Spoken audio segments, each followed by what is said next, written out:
Today I will be presenting a case of Adil, 1 year 11-month-old male child. He is coming from Neyatankara, admitted to our hospital on March 3rd, 2021, and the date of examination on 22nd March 2021. The informant is mother, and it is found to be reliable. And the presenting complaints of the child is abdominal distension for past 2 months, yellowish discoloration of eyes for 1 month, fever on and off for 1 week, and increased irritability for 1 week. So, history of presenting complaint: 1 year 11-month-old child with past history of prolonged hospital admission and multiple hospital visits during past 7 months developed increased abdominal distension for the past 2 months. It initially started at swelling of both feet, which slowly involved both legs and face, along with progressive abdominal distension. Abdominal distension is so marked that child is not able to get up from the lying down position and sit without support, and child is not able to walk also. No history of any abdominal pain. It is associated with yellowish discoloration of eyes for past 1 month. There is history of yellowish tinge of the skin, and the urine color is slightly yellow. There is also history of intermittent fever for the past 1 week, which is high-grade fever. No history of chills or rigor. Fever occurs predominantly during evening or night time, which is relieved by tepid sponging. There is history of increased irritability is present, which is consolable by mother. And mother also noticed that child is sleeping during most of the daytime, and child is awake and irritable at night, so that mother has to carry the child always during the night. There is no history of any pale colored stool, dark colored urine, or itching of skin. No history of vomiting, loose stools, or constipation. No history of blood in stool or black tarry stool, coffee ground vomiting, skin bleeds, bleeding from mouth and nostrils or other areas. No history of any seizures, hypoglycemia, weakness of upper or lower limb. No history of any cough, breathlessness. No history of any dysuria, hematuria, reduced urine output. No history of any rashes, joint swelling, or bone tenderness. There is history of reduced food intake, and there is extreme thinning of limbs and extremities is present. There is no history of travel outside Kerala.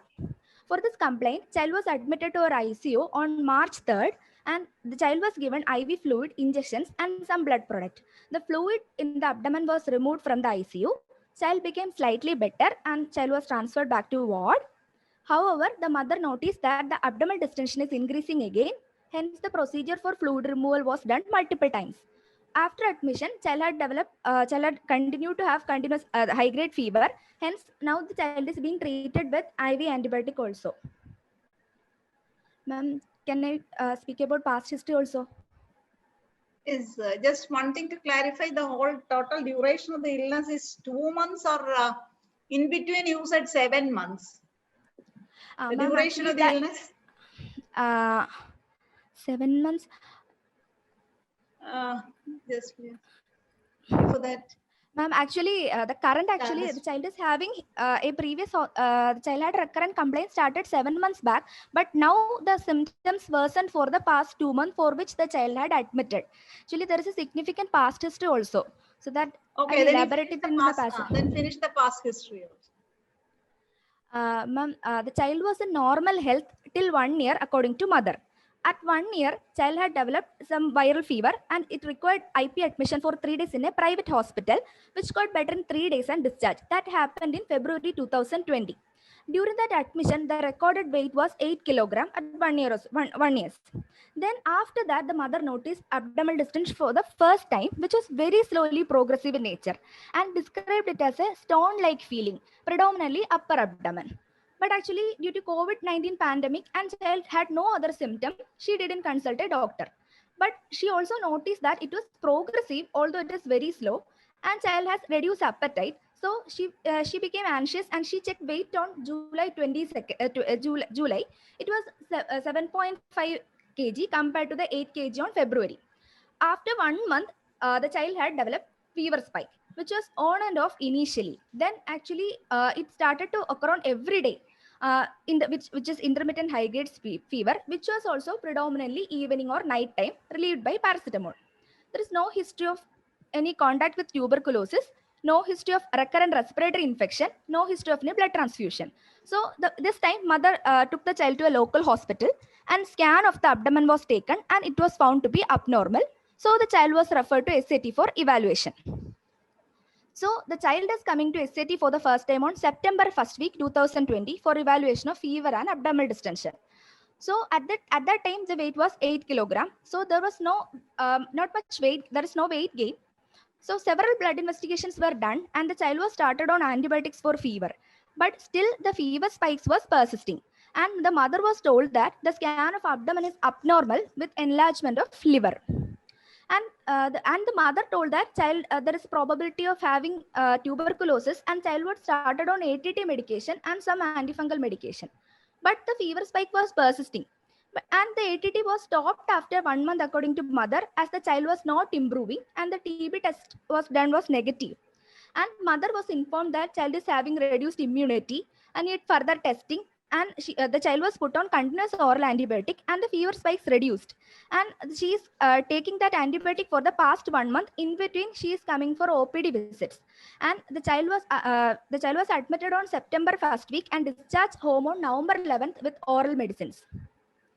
Ma'am, this is the past history. Okay.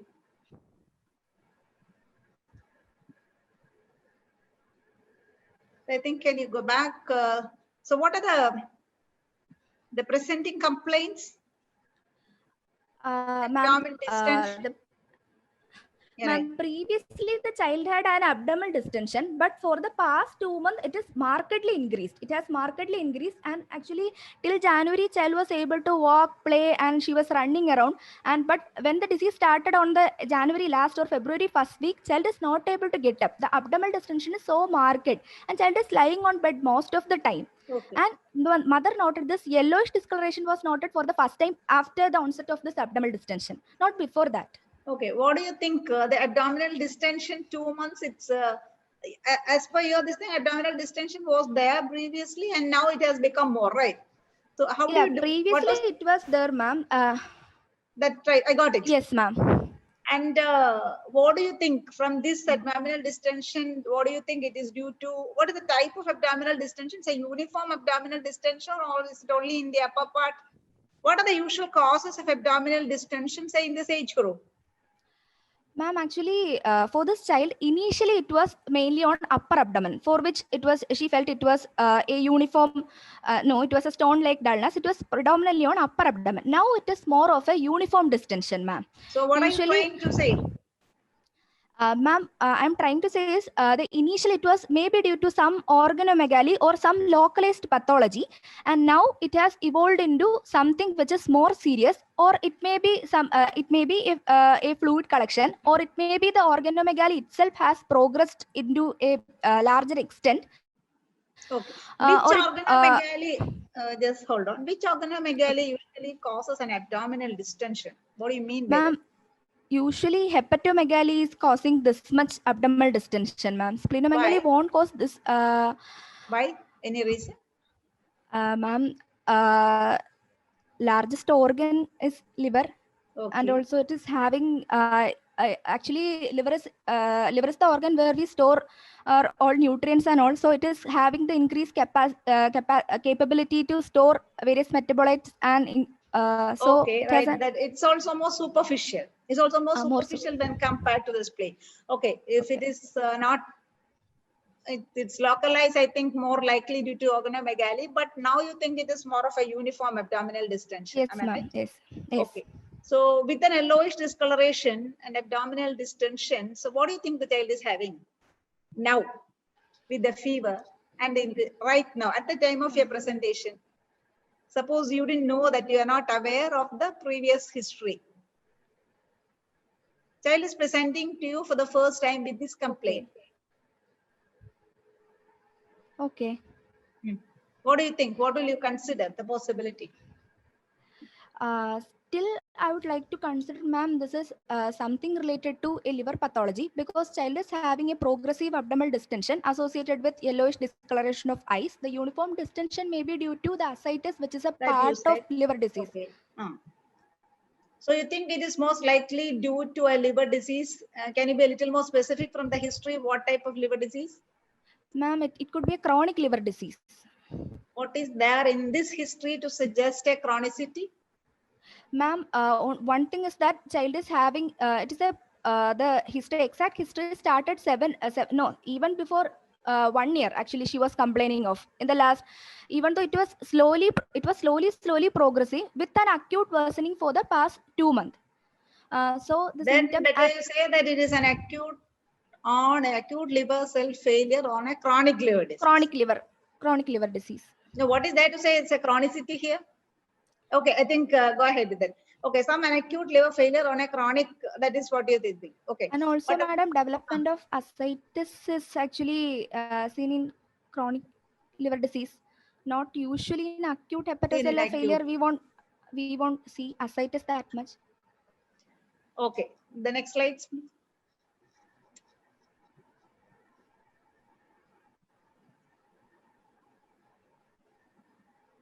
Okay, right. This is all the history. Then next slide. This is okay. This one. This is all regarding the present episode, no? Okay, just hold it. Present episode. Yes, ma'am. Just previous. Past. Okay, right. Past history. This one, ma'am. Past. The first slide of the past history. So according to you, the child was normal, and then the child developed a viral fever and required admission. Okay, but at that time itself, child noticed abdominal distension. No, actually at that time they didn't notice, but when she went back, mother is telling that after that admission only, when I went home, actually I started to feel like something on my child's abdomen after that, but not during that admission. It was just fever. According, no other symptoms were described by her. Okay, the next. So again, you think that abdominal distension is due to some organomegaly? Yes. Am I right? Yes, ma'am. Most likely. Yes, okay, most right. likely. Most likely.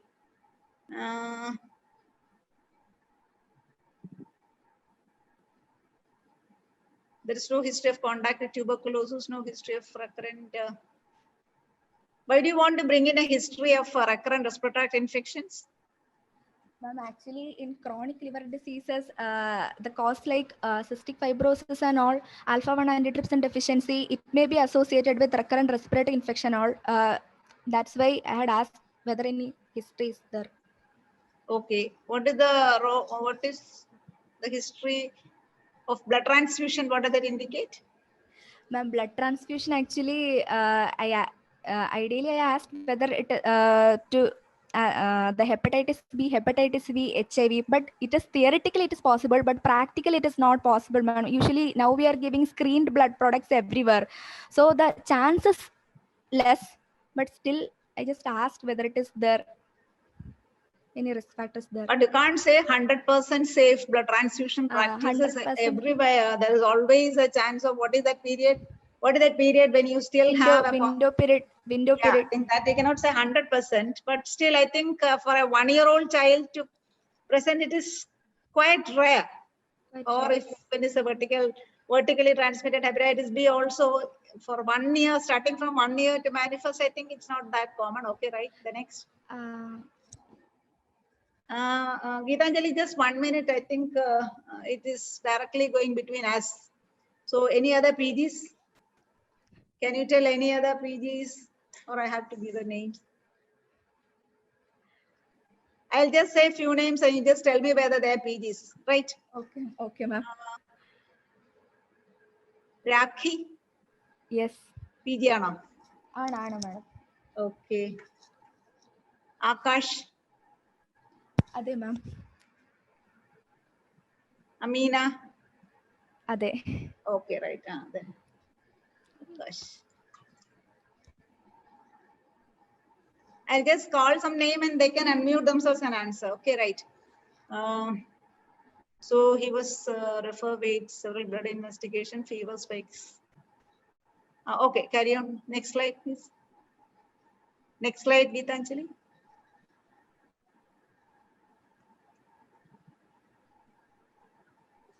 It's not moving.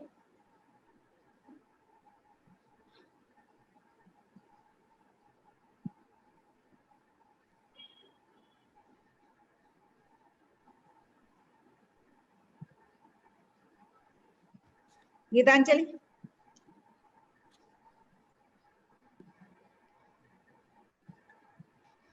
Okay, the child was started on ATT this admission, no? No, ma'am, previous first admission. So that means 3 months before. Actually, it's on September, madam. 2011 September. 2020 September. And ATT was stopped after 1 month and the child was not improving. Mother told that, ma'am, the fever spike was persisting. They were not certain of diagnosis. The mother was counseled that it is probably due to TB. Sometimes the test can be negative, but actually, even usually ATT, if it is main tuberculosis, it usually responds within 2 weeks, and even if it is a slow responder, it will respond in 1 month. But the child was having repeated fever spikes. That's why mother told that the ATT was stopped anyway. Okay. Okay, I think you can continue with the rest of the history, and then once you finish it off, we can. Okay, ma'am. So, life history. The child is the first child of the third degree consanguineous marriage. Antenatal history: pregnancy is detected by urine pregnancy test. History of hyperemesis gravidarum present. She was admitted to hospital thrice during first trimester. Folic acid tablets were taken. There is history of fever requiring IP admission for 3 days, but no rashes. She received IV antibiotic, and she told me that it was H1N1. Actually, there was an outbreak of H1N1. There is no history of other drug or radiation exposure. TT first dose was taken. No history of any hypothyroidism. No history of any spotting or bleeding PV. Dating scan done, which was normal. And maternal HIV, hepatitis B, hepatitis C screen was done, and which was negative. And second trimester, iron and calcium tablet taken. TT second dose taken. Quickening felt at 5th month. No history of any gestational diabetes mellitus, gestational hypertension. No history of anemia, blood transfusion. The anomaly scan was done, which was normal. And the third trimester, no history of any gestational diabetes mellitus or hypertension. No history of any bleeding PV, discharge PV. No history of any anemia. No history of any blood transfusion to mother. The scans were normal. Natal history, the child was born through an LSCS full term. The indication was failed induction. The birth weight was 2.98 kg. The baby cried soon after birth. The postnatal history, the baby was breastfed within 1 hour of birth. No history of any NICU admission. No history of any neonatal jaundice or respiratory distress. The meconium and urine passed in 24 hours, and the baby was discharged with mother on postnatal day 4. And development, ma'am, all developmental milestone attain normal for age. The gross motor, the child attained head control by 4 months, sit with support by 6 months, sit without support by 7 months, stand with support, crawling by 9 months, walk with support by 10 months. And the child started walking without support by 1 year. And by 13-14 months, child start running well. For the past 2 months, child lies most of the time on bed due to this marked abdominal distension. And fine motor, actually mother it's okay, if everything is normal, you can just skip okay, ma'am. Okay, ma'am. And the immunization history, ma'am, the child is partially immunized for age. The last vaccine, it was measles vaccine taken at 9 months along with first dose of vitamin A, and MMR, DPT booster and vitamin A second dose was not given. The BCG scar is present. No history of any adverse event following immunization. No additional vaccines taken, including hepatitis A, varicella vaccines were not taken. Hepatitis B was included along with Pentavalent. Then dietary history. According to ICMR 2020, the expected calorie requirement is 1110 kilocalorie, and the child obtains around 840 kilocalorie. There is a deficiency of 270 kilocalorie, and the protein, according to 2020 criteria, it is 10 gram, and 2010 criteria it is 16.7 gram, and the child is getting a 16 gram of protein. Actually, this is the current intake, ma'am. Current intake. This is the current intake. No, current intake, ma'am. This much the child is taking in spite of this much of ma'am. Actually, the child is predominantly taking Pediasure only, not other items. They are giving Pediasure 2, 3 or 4 times, and child is taking idli, two idlis in the morning and evening, and apart from that, tea. No other food items. Child is rejecting all other food items. Even we had tried. Actually, child is not receiving any pulses, green leafy vegetable, fish, egg, and meat product. These meat products and fish, egg, they are not at all taking for the past 3 or 4 months. Child is not at all taking all these food products, ma'am. The only thing, and the child is taking breastfeed also along with that. Okay. Okay, continue. Ma'am, family history, there is no history of any jaundice or liver disease in the family. And regarding the socioeconomic history, this is a broken family, ma'am. Mother and father is having some family issues. The mother is staying with her parents and her brother with a 5-membered family. And the mother studied up to TTC. Currently, she is not working. The earning member is grandfather of the child, who is a sub-inspector of police in the camp. And they are having a 1-storied concrete house with 3 bedrooms, kitchen and hall. The drinking water, they have well water, and there is pantry latrine is present. According to modified Kupuswamy scale, they belong to a lower middle class family. Okay. Ma'am. Okay, I think. Examination, I can move, ma'am. No, I think you can summarize. And what do you think from the summarize your history and your differential diagnosis as per the history? You can go back to the previous slide. Okay, ma'am. Just the previous slide. Yes. Okay, ma'am. Okay, ma'am. This is 1 year, 11-month-old male child, ma'am, who is the first child of a 3rd-degree consanguineous marriage. Now presented with history of progressive abdominal distension for the past 1 year. Now admitted with worsening of symptoms for the past 2 months. Which is indicated by rapid progressive abdominal distension, which is uniform in nature, and development of jaundice, and fever spike for 1 week, and there is increased irritability. So there is also past history of hospital admissions and multiple visits, for which was also predominantly abdominal distension, and there was history of multiple antibiotic treatment was taken. So development is normal, partially immunized. Ma'am, from the history that I would like to consider, we are dealing with some chronic liver disease, ma'am. Because the complaints are predominantly abdominal distension, which is uniform in nature, and it is associated with development of jaundice. So I think it's predominantly a liver disease, and due to chronicity of symptoms, it may be a chronic liver disease with an acute worsening. And the probable etiology actually maybe chronic active hepatitis, because child is having fever spikes from the initial stage itself. Maybe it was what chronic active hepatitis? What chronic active hepatitis from the age of 1 year? What do you have in your mind when you say chronic? Ma'am, actually, what I want to convey is that usually in this children, what I meant, it was not postnatally acquired hepatitis B or hepatitis infection. Suppose the mother was tested for hepatitis virus in the first trimester only. So if it was a window period, there was some disease which may go undetected, and the child may have contracted that disease in the perinatal period. But mostly hepatitis won't be symptomatic in the neonatal period itself. And mostly this child will go for chronic liver disease in 90% cases. But in that case also, usually it will take a longer duration. But for this child, I think some inciting event, intercurrent some infection, as evidenced by child had an admission 7 months back. Child may have some other infection also. So it might have there may be a rapid progression of liver disease, as evidenced by now the child has a compensated liver disease. It may be like that. Because beyond an infection, can you think of something else? Not an acute or a chronic hepatitis per se. Any other which manifests with an abdominal distension mean the child might have had some organomegaly.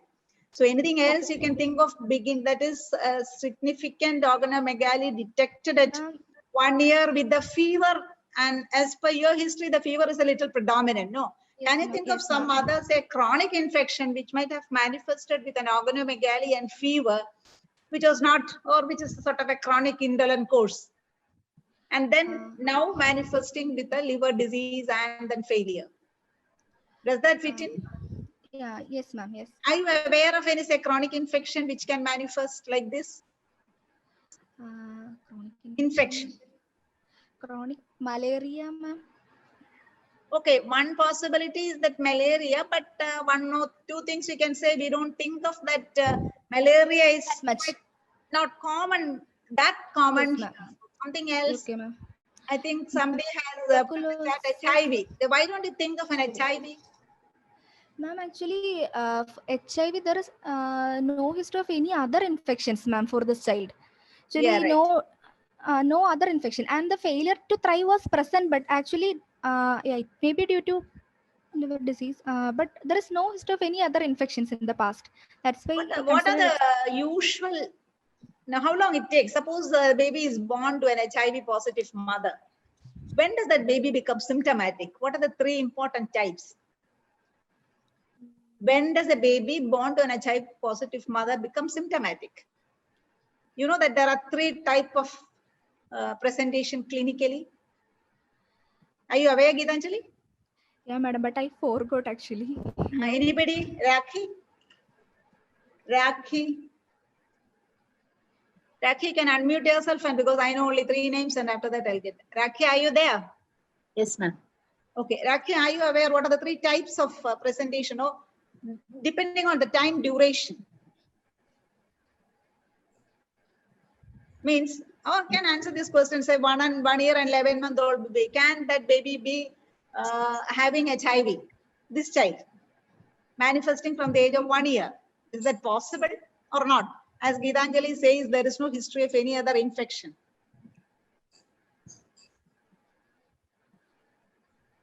Rakhi? Yes, possible, ma'am. What are the different ways? I think Frebi has answered, okay, there are three types. One is a rapid progression, where within the first year itself, the baby becomes symptomatic. Then, as you said, there is a rapid course, and the mean survival is only 6 months, 5 to 6 months. And then second is actually an intermediate type of progression, whether the child becomes symptomatic by 3 to 4 years, and then gradual. So again, the survival, if not treated, it's usually by around 7 to 8 years. The last is a very slow progression. It is almost like that of an adult type of. So initially, and are you aware of the WHO clinical stage? It may be it may be just manifest with a fever and a hepatosplenomegaly, lymphadenopathy, and then simple infection. Only as the time progresses, the child develops a recurrent respiratory tract infection, only when the CD4 count comes down. So it's possible, but though now it's almost 11 months, no, 1 year, 11 months means it's 11-month duration.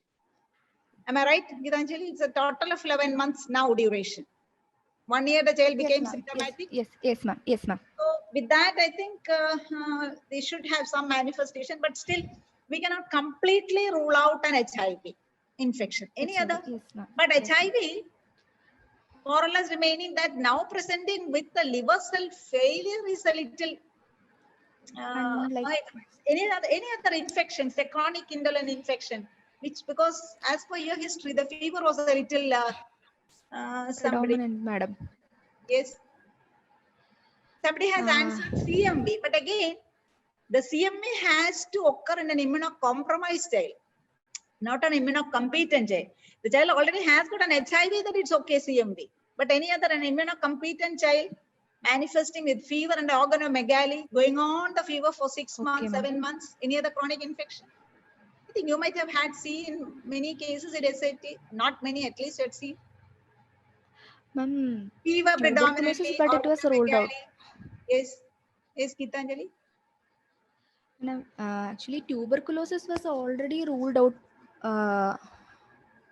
Tuberculosis is possible. It may be a disseminated, and by that time now it became a disseminated TB and all. How did you rule out tuberculosis? Yes, ma'am. This is our history. You're still stuck with the history. From the history, we cannot completely rule out tuberculosis. Yes, ma'am. That is the child manifesting with an organomegaly, but still, manifesting with the fever, it's okay. Yes, sir. Gradually losing weight, but organomegaly per se, organomegaly means to say hepatic tuberculosis. Am I right?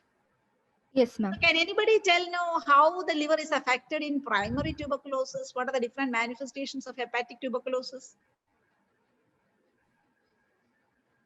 Is it like, can this manifest like this? Isolated hepatic tuberculosis? Anybody? Akash? Akash, are you there? No? Just try. It's only a discussion. Ma'am, Okay, usually in congenital TB, the primary focuses liver.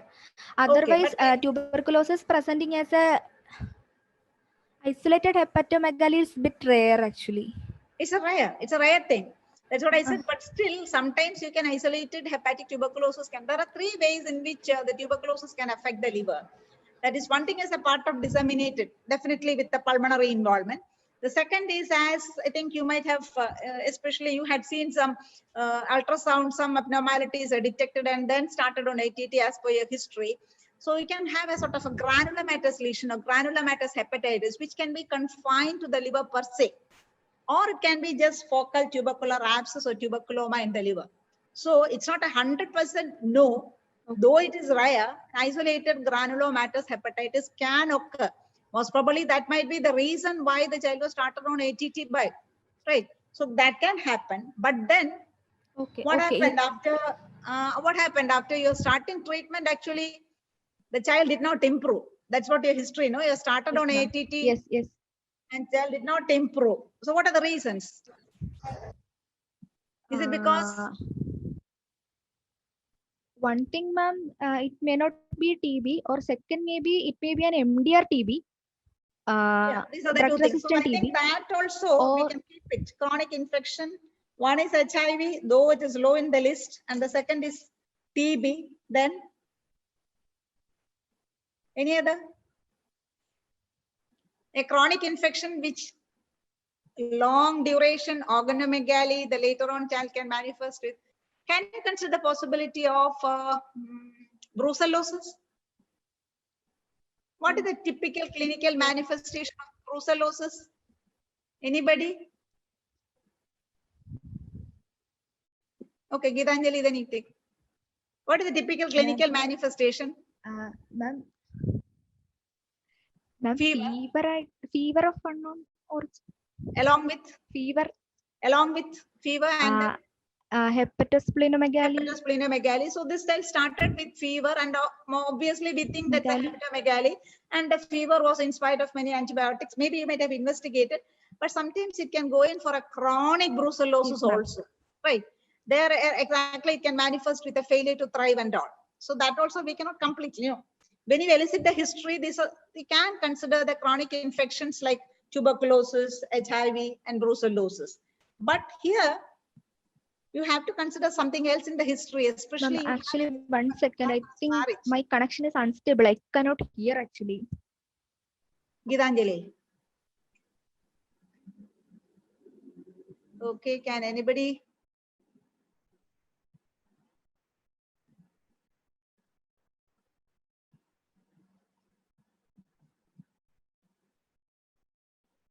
Anju, you are also here, Anju Kanmani? Yes, madam. Anyway, Kala sir, I think, no, it does not usually, it's not very common here. Only Yes, very rarely we do come across, but maybe if you're writing a theory and all, I think you can consider, but as of now, no. But much more common, that is the brucellosis. Yes, madam. Yes, madam. Okay.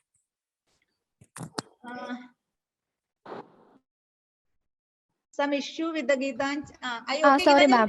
Yes, ma'am. Yes, ma'am. Actually, it was actually gone. No, it's okay. Gitanjali, okay. One part is a chronic infection, HIV, TB, brucellosis and all. But I think better than that, don't you want, taking into consideration a consanguineous marriage, even though it's a third degree, why don't you consider something else? Ma'am, it may be a metabolic liver disease.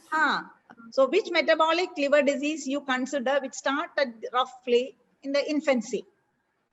Which metabolic disorder, so that later on this manifests? Which are the possibilities? Ma'am, for this case, I would like to consider alpha-1 antitrypsin deficiency first, because actually there is no failure to thrive in the infancy period. There is no recurrent vomiting, no other symptom. There is no history of any neonatal hepatitis or infantile cholestasis, or there is no history of any hepatocellular failure in the first year at all. So actually, I think there is first weightage should be given to alpha-1 antitrypsin deficiency, But which may present. alpha-1 antitrypsin deficiency definitely manifests with a neonatal cholestasis. Ma'am, sometimes, yes, ma'am, most cases it will present like that actually. But Once the cholestasis, and from that the child seems to recover, then later on to manifest as a sort of either a liver disease or a respiratory. So that yes, they can consider, they can investigate, but that is not very. Any other? ma'am, other metabolic disorders like actually Wilson, we cannot say in this age group. The child is only Wilson, one. no. Wilson, We no. cannot From the history, no. Okay, right. Then galactosemia, tyrosinemia, and all. Galactosemia usually presents in the neonatal period itself, ma'am, with persistent vomiting, development of cataract, E. coli, sepsis, and all. But unless you make a diagnosis and unless you treat, the child won't survive up to this phase. So I don't think you can consider galactosemia unless you have treated. No, though it is one of the common. Any other? Any other metabolic disorder? Hereditary fructose intolerance. That also, but that too also manifests during. They are a little more acute. Something else which is a little more chronic, drawn out. Chronic. Yes. Any other? Can you think of a tyrosinemia?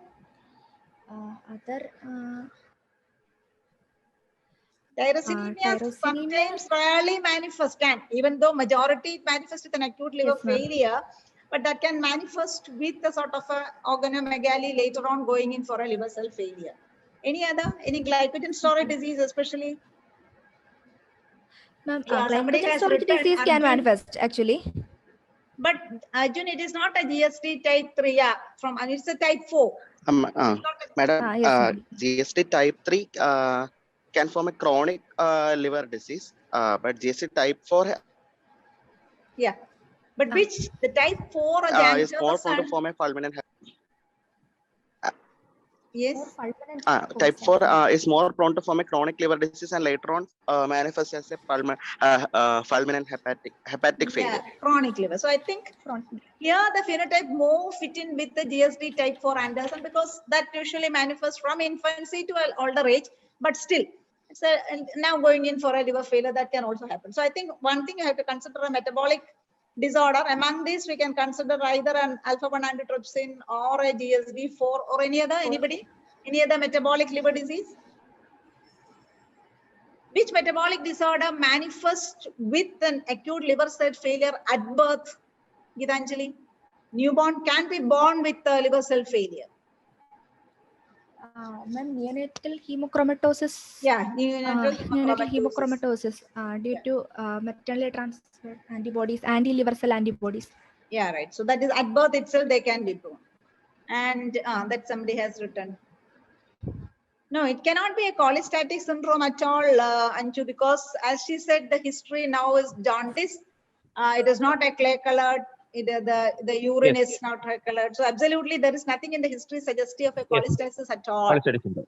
Yes, ma'am. Yes. It can be a chronic infection, metabolic disorder, and some sort of an immunodeficiency or immune aberration, because you have to think of that, because something is there chronically going with fever and with a history of consanguinity. Any sort of an immunological disorder you think of?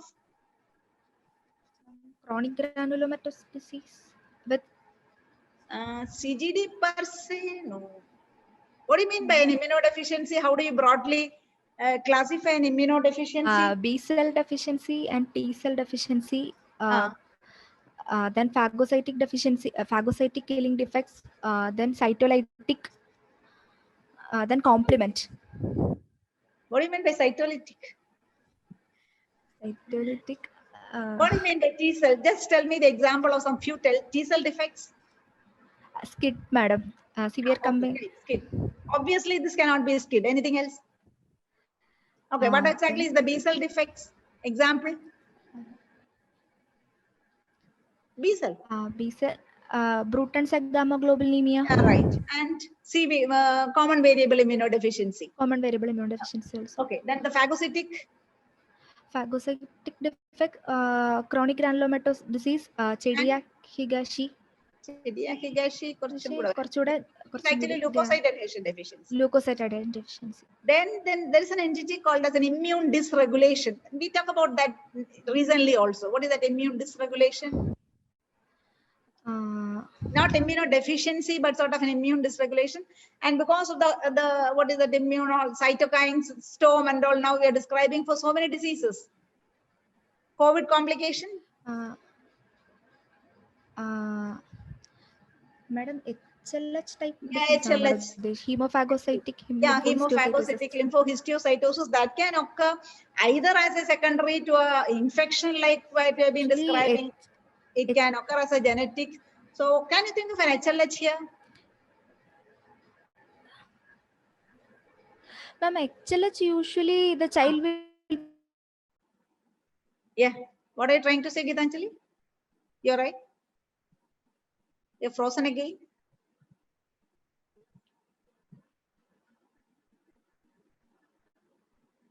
Hello, anybody else? Anybody else? Can you think of an HLH here? Madam, HLH usually, if it is a genetic or familial, it can present early in the infancy, or if it is triggered by some infection, it will present after an infection. Then it can go. It can go. Yes. So that is what I'm thinking. This child might have had some chronic infection, and maybe because of the genetic susceptibility or something, the child can go in for an HLH now. And does the clinical picture fit in with an HLH secondary? No, madam. Here it is more likely a chronic liver disease because child is having ascites, abdominal distension. HLH will present with high-grade fever with features of bleeding manifestations, cytopenias. Then cytopenias and all only when you investigate it. Okay. Cytopenias, we investigate and then we find out. Okay, there is another immune dysregulation, I think some called as an X-linked lymphoproliferative syndrome. Are you aware of that, where the child manifests with an organomegaly? Have you heard of that lymphoproliferative syndrome, Gitanjali? Yes, ma'am. Yes, ma'am. Yes, ma'am. How does that manifest clinically? Yes. History. Clinically, ma'am, it usually follows or Epstein-Barr virus infection. It will manifest as lymphadenopathy, hepatosplenomegaly, fever spike, and recurrent infection. It will present like that, ma'am. Recurrent infection need not be there. It can just manifest with but it will continue go on with the it will like lymphoma, like it will go on proliferating and all. So suppose I say the cell has got, and this is only for discussion. So suppose I say this cell had an X-linked lymphoproliferative syndrome that manifesting with an abdominal distension, the fever was going on like this. And then now the child had tend to develop an lymphoreticular malignancy, but the child might have had, as per some, the treatment you have given might have contributed for a liver cell failure. Does that fit in with? Ma'am, actually, yes, but treatment was given just for 1 month, ma'am. It was very short duration. A 1 month treatment of tuberculosis treatment can lead on to an acute liver cell injury if we don't pick up early. Right? Now, this is only for a discussion on that.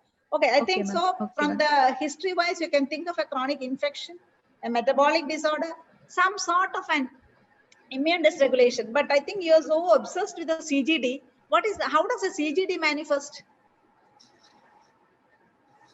What are the clinical manifestation of a chronic granulomatous disease? Gitanjali? Or anybody else? Arjun Gopi, can you say? Madam, deep-seated infections. What type of infections? Madam, deep skin infections it can cause. Yeah. Then it can cause like abscesses in the organs, like deep liver infection, multiple deep-seated abscesses, severe pneumonia with necrotizing. So I think this clinical history, nothing is there to suggest a CGD. Am I right? Is there anything in the history suggestive of CGD here, Geetanjali? I think this must be due to some ultrasound finding that you are telling that the possibility of a CGD. Otherwise, CGD obviously manifests with an external evidence of skin infection, boils, furuncles, abscesses, etc. or internal organ abscesses. Okay, anyway, these are from the history. Now let us go for the physical examination. Geetanjali? Okay, ma'am. Okay, ma'am. 1 second. I'll screen share.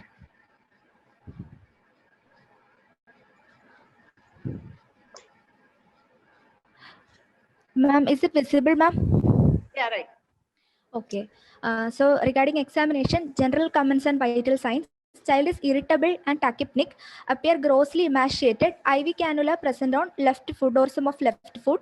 Pulse rate is 128 per minute, normal in volume and character, or all peripheral pulses are equally felt on both sides. No radiofemoral delay. Blood pressure is 80 by 46 millimeter mercury on right upper limb, supine position using appropriate cuff size. Respiratory rate is 50 per minute, regular in rhythm. Accessory muscles of respiration are not active. Temperature 98.2 degree Fahrenheit. SpO2 97% on room air. Geetanjali, what do you mean by accessory muscles of respiration not active? You expect the accessory muscle to be active? Ma'am, actually the child is having tachypnea. But not in distress. And the child is having fever too. So whether it may be a lower respiratory tract infection. Okay. Okay, right. Hello, ma'am. Yes. Yes, you can continue. Continue. Hello? Okay, okay, ma'am. Not in distress. Okay, right. Okay. General examination, pallor is present, icterus is present, no cyanosis, clubbing is present, grade 2, no generalized lymphadenopathy, edema over dorsum of both feet, mild edema, ma'am. It is not pitting actually.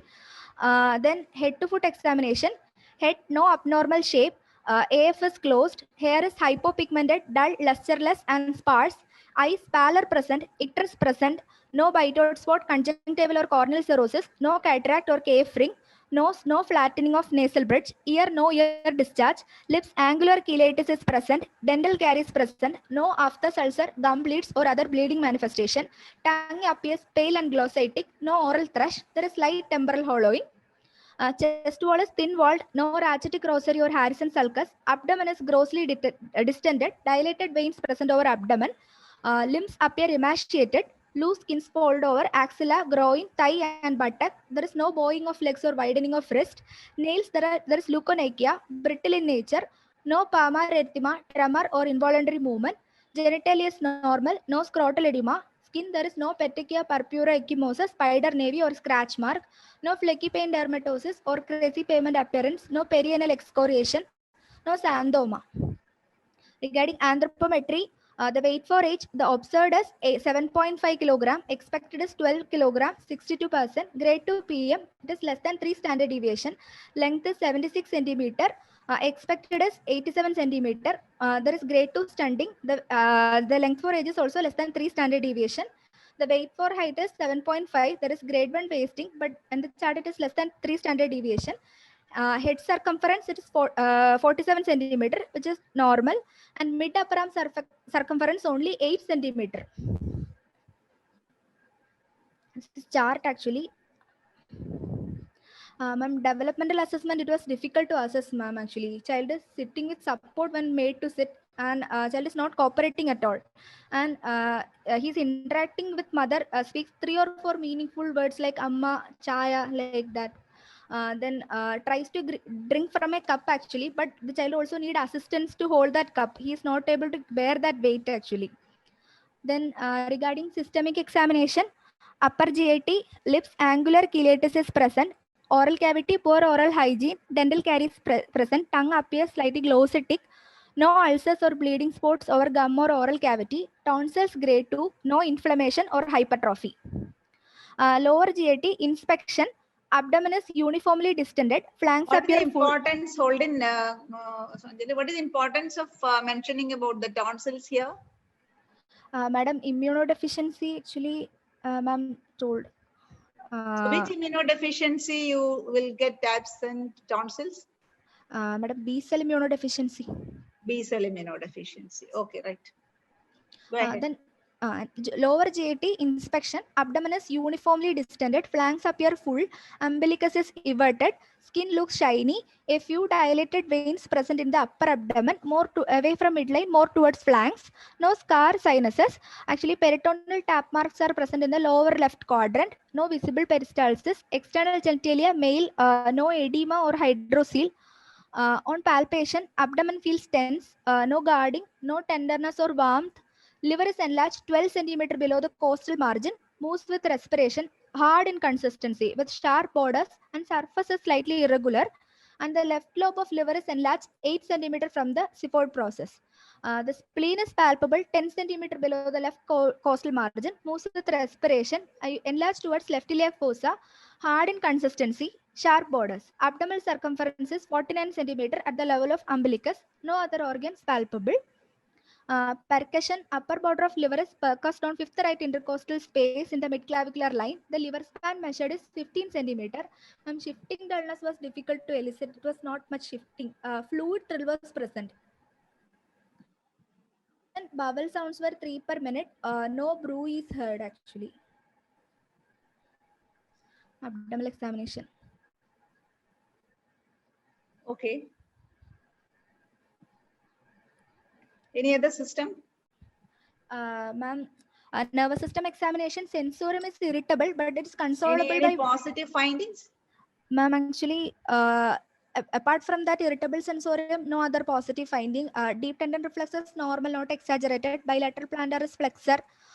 Then tonus normal, moving all limbs and all. Respiratory system also normal. Breath sounds bilaterally equal, normal vesicular breath sounds. And cardiovascular system, ma'am, S1 is a bit loud with an ejection systolic murmur over aortic area. It's there, 2/6. No thrill or conduction. How are you going to explain that? Is there any way you can explain the cardiac? Ma'am, one thing is maybe the child is having a heart rate of 128. It may be due to tachycardia, or the child is having pallor too. The child may be anemic. Hemic murmur. Must be due to anemia. Right. Hemic murmur maybe. Okay, right. Go to the summary. Ma'am, actually 1 year 11-month-old male child, first child of third degree consanguineous marriage with normal developmental milestone, presented with progressive abdominal distension for the past 1 year with rapid worsening for the past 2 months. With development of jaundice, ascites, altered sleep rhythm, and severe malnutrition and fever spike. On examination, severely emaciated, pallor, icterus, clubbing, pedal edema, and nail changes present. Abdominal examination reveals massive hepatosplenomegaly with hard consistency and ascites, dilated veins over anterior abdominal wall. So my diagnosis is chronic liver disease, cirrhosis decompensated with portal hypertension, grade 1 hepatic encephalopathy, severe acute malnutrition, and partially immunized.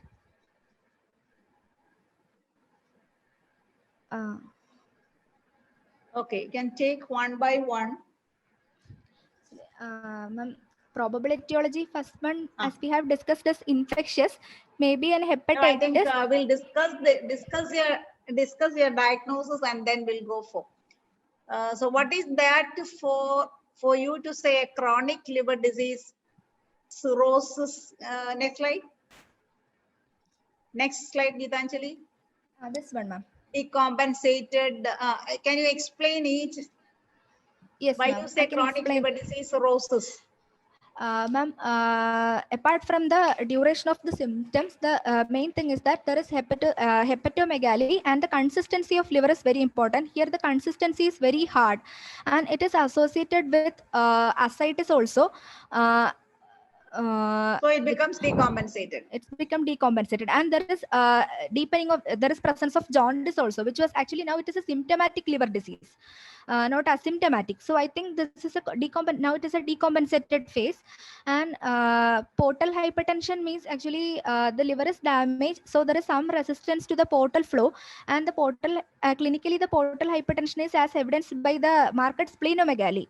Around 10 centimeter liver is present, although there is no and there is also dilated veins over anterior abdominal wall, which also indicates the presence of portal hypertension. And there is grade. Okay, hold on. What are the other usual conditions where I get dilated veins over the abdomen? Dilated veins, ma'am. Venous obstruction usually either it may be due to portal hypertension, portal obstruction, or it may be due to inferior vena cava obstruction and all. How do So you there differentiate between the two? Anybody else other than Geetanjali? How do you differentiate whether the dilated veins of the abdomen is due to a portal hypertension, whether due to inferior vena cava obstruction? Anybody? Amina? Amina is there? Okay. Or Arjun? Savita. Okay, Savita. In How do you portal differentiate? hypertension, there will be other evidences of portal hypertension like esophageal varices, rectal varices. They can bleed from there. And hepatosplenomegaly is more in favor of portal hypertension and ascites No. also. Just hold it, Savita. My question is just by looking at the dilated veins. Madam, if it is radiating from the umbilicus, it is suggestive of portal hypertension, and if it is from the flanks, it is suggestive of inferior vena, and the flow also. The flow, if it is if the IVC is obstructed, then all the blood has to flow through the superior vena cava. So the abdominal wall, the dilated veins will have a flow from below upwards. Whereas in the case of portal hypertension, usually away from umbilicus. Away from the umbilicus. So the dilated, and always you have to say when you have a dilated veins, where you are seeing the dilated veins and what is the direction of the flow. Okay, right. Back to, so you have evidence of a chronic liver disease, most likely cirrhosis from the consistency, and of course it's decompensated as evidenced by the jaundice and evidenced by the ascites and edema. And of course, portal hypertension again as evidenced by the ascites and the splenomegaly. But again, we are not very sure that the splenomegaly was not there from the very beginning. No, whether it is exactly due to the portal hypertension. Why did you say grade 1 hepatic encephalopathy? How do you grade, Geetanjali? Ma'am, there are 4 grades actually. In grade 1, patient may be irritable, or sometimes patient may be alert but consolable, and there will be alteration of sleep rhythm. Actually, the mother is telling that specifically, very specifically. The child is most of the daytime the child is being somnolent, and when we call the child will open up the eyes and all, but without stimulation child will go back to sleep, and the night time most of the time child is irritable and all. So there is altered sleep rhythm is present. No other symptom. So this usually in stage 1 hepatic encephalopathy. In stage 2, the symptoms are more marked. The patient may be drowsy, inappropriate behavior, mood swings and all. And there may be some EEG abnormalities too, which we cannot detect clinically. And in stage 3, the patient may be stuporous also. Without a painful stimulus, it will be difficult to wake the child up. And there may be exaggerated deep tendon reflexes and all. So, but which was not present in this case. And in stage 4, and the flapping tremor, ma'am, in older children we could demonstrate from stage 2 onwards. And in stage 4, the patient will be in coma. So flapping tremor kind of signs will be difficult to elicit, and the child may not respond. Sometimes child may respond to painful stimulus, but it is not a cerebral response, but it may be just moaning and all. Or child may not respond at all. That is grade 4 hepatic encephalopathy, ma'am. Okay, right. So severe acute malnutrition, I don't think anybody has got any doubt as from the measurements. Definitely severe acute malnutrition. Of course, partially immunized is not. So what do you think is the reason? It is just like a theory paper or ondalla. You have listed all the chronic active hepatitis B, hepatitis C, HSV, CMV, EBV, and all. I think it's quite rare to manifest this long without actually, this long HIV duration. I had considered. HIV you can consider, tuberculosis definitely you can consider, brucellosis we consider, chronic malaria even, I think, even though more madam splenomegaly, it's actually more in favor, usually present with splenohepatomegaly.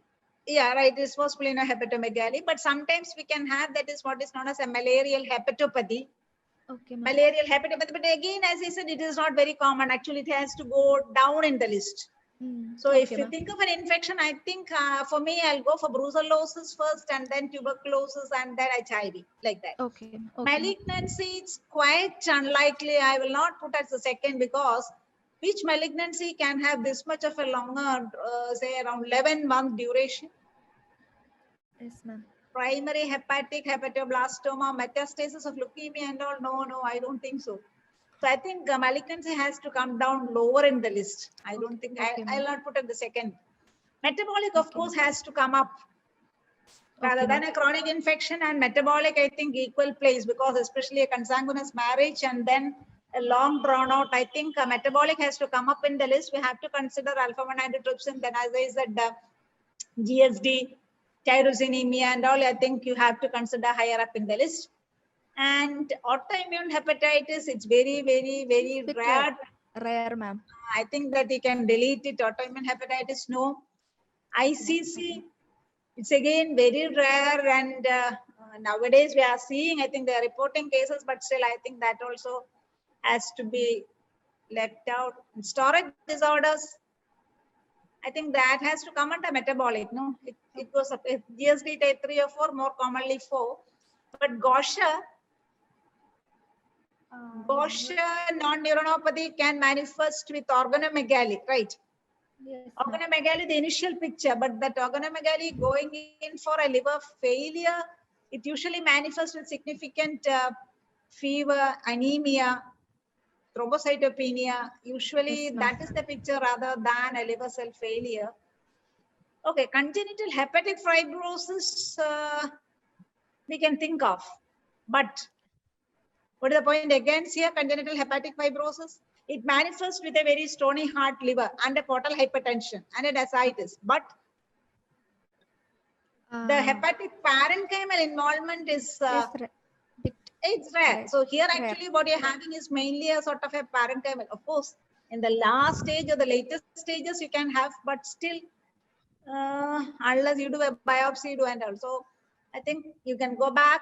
Chronic infections, malignancy, you can delete, I think, at least for the time being. Metabolic has to come up. And the metabolic, you can include the GSD also, ma'am. Okay. GSD also. Anything else you want to, anybody else want to discuss anything? How are you going to explain the pallor? You said this is severe pallor? Ma'am, actually severe pallor we cannot grade, madam. There is concurrent icterus too. So actually we cannot grade it like that. Is there any other odd finding which does not fit with pallor? Then how are you going to explain the clumping? Ma'am, clubbing actually in chronic, in cirrhosis we can expect clubbing, ma'am.